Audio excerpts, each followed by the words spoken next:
So my grandfather was a chicken sexer, and that's a job where you separate male and female day-old chickens, and the females will lay the eggs for the next generation, but the males aren't of any economic value, so they're just killed. And the scale of this problem is 7 billion male chicks being killed per year. When I was thinking about this, I looked up what advancement had been made in ovo chicken sexing, and I was pleased to find that in the last 2 years the problem has been solved, and in a few different ways by a few different institutions. So these companies are using pretty advanced techniques to determine the sex of a chicken within the first few days. We'd be looking at a later incubation stage test using just light and camera, so basically very cheap components. Extending from Daniel's interests and wondering how and if humans can even be trusted with technology when it comes to non-human species and the environment generally, I've been really interested in the role of technology in post-natural interspecies relationships, and of course in the case of industrial commercial chicken farming, this is taken to the extreme.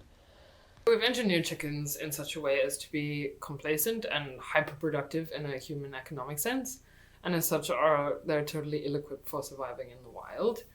And of course, on the other hand, they've been engineered for thousands of years, but accelerating more and more in the USA since the 50s, alongside neoliberalism in a horrendous breach of animal treatment ethics. Through this project, we're trying to see how we can unravel and reimagine the complexities of this very uncomfortable human-chicken technology dependency triangle. And so, of course, the obvious conclusion that we came to when thinking about these ideas was considering a robot that is designed to affectionately care for chickens.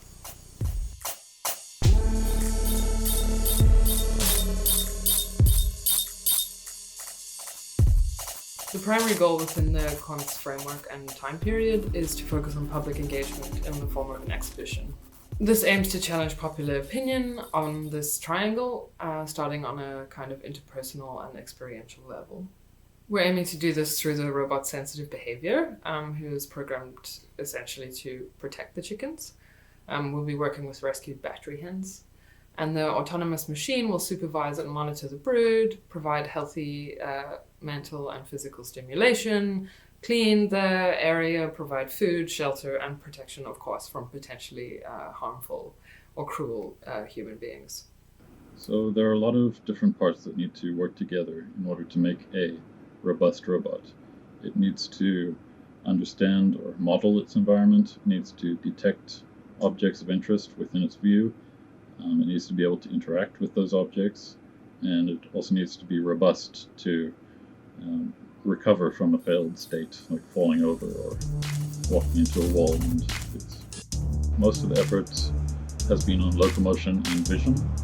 So I made a virtual table, a four-legged table in simulation, and trained it to walk. I did that with augmented random search and population-based training.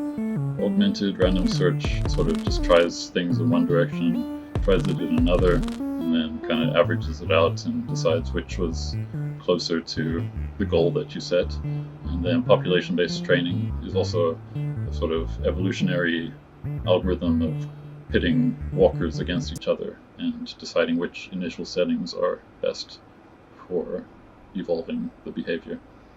Then I started on computer vision with the goal of training the robot to recognize eggs, chickens, humans, anything it might encounter. And so once the behavior is learnt within simulation, the behavioral policy can be transferred to the robot, and that's called sim to real, or simulation to reality. Well, we're actually only going to start fabrication next year. We've been doing various practical, theoretical, technical, speculative, historical, etc., research in the background. And since Daniel and I have also been geographically separated due to the pandemic, we've been collecting our research on a webpage, which I just see as a more dynamic and kind of less totalitarian alternative to like Google Drive or something. and this will develop along with the project. We also hope it will be a valuable repository of information to others who, like us, are grappling with finding a balance between a DIY yet state-of-the-art approach to robotics and scientific equipment, as well as a wealth of information and references on our complex, and some could say even parasitic, relationship with chickens. We will also use the website to publish our results and methods of developing the in ovo sex detection, in the hopes that this technology can be more accessible to chicken farmers that don't have access to the fancy equipment. I'm kind of most excited for the prospect of the chickens cuddling the robot, as it gives off heat as it charges, as if they're napping together. But also pretty terrified of ideas such as the chicks imprinting on the machine, which of course puts a lot of pressure onto making it really well and considerately. And although in the field there are these really dystopic developments in using machines to help with the social aspects of battery farming, such as how to socialize chicks who don't have a mother to imprint on, which leads to bad socialization, self-mutilation, and general disobedience, which of course the industry doesn't like because it leads to a drop in economic productivity. Recent studies have also shown that using machines to collect chicks for slaughter actually results in lower stress levels than if humans are doing the sorting.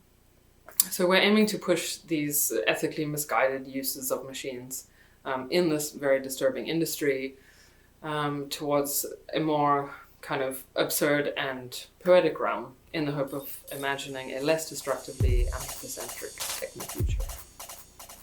Depending on the complexity of the artificial intelligence we can develop in a year, we'll at least have a fun robot that can walk around a chicken coop.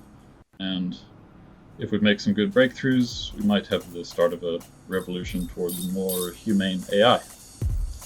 The bar is very low.